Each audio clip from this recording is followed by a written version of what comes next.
नमस्तेस्तु भगवन् विश्वेश्वराय महादेवाय त्र्यम्बकाय त्रिपुरान्तकाय त्रिकाग्निकालाय कालाग्निरुद्राय नीलकण्ठाय मृत्युञ्जयाय सर्वेश्वराय सदाशिवाय श्रीमान् महादेवाय नमः।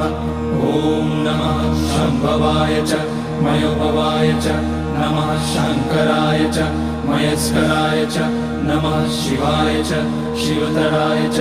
ॐ त्र्यम्बकं यजामहे सुगन्धिं पुष्टिवर्धनम् उर्वारुकमिव बन्धनान् मृत्योर्मुक्ष्यमामृतात्।